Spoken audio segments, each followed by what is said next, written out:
BJP के खिलाफ एकजुट हुए 26 दलों वाले विपक्षी गठबंधन इंडिया के नाम को लेकर दिल्ली हाई कोर्ट ने सोमवार को सुनवाई के दौरान चुनाव आयोग की ओर से बड़ी राहत दी। इलेक्शन कमीशन ने कहा कि हम लोग प्रतिनिधित्व अधिनियम 1951 के तहत किसी भी गठबंधन को रेगुलेट नहीं कर सकते।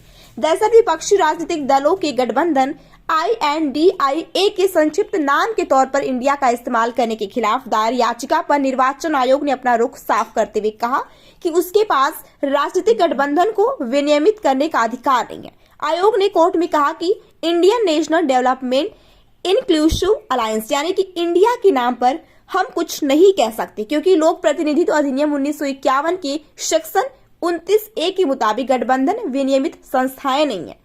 उसके पास चुनाव कराने और राजनीतिक दल के रूप में संस्थाओं को पंजीकृत करने की शक्ति है।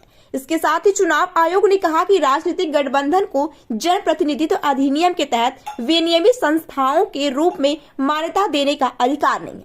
इस मामले में निर्वाचन आयोग ने दिल्ली हाई कोर्ट में हलफनामा दाखिल किया है। इसमें स्पष्ट किया कि जन प्रतिनिधित्व अधिनियम 1951 की धारा 29A के तहत किसी राजनीतिक दल के निकायों या व्यक्तियों के संघ को पंजीकृत करने का अधिकार दिया गया है। आपको बताते चले कि अधिवक्ता सिद्धांत कुमार के माध्यम से दायर हलफनामा में आयोग ने केरल हाई कोर्ट की ओर से पारित एक फैसले का हवाला दिया।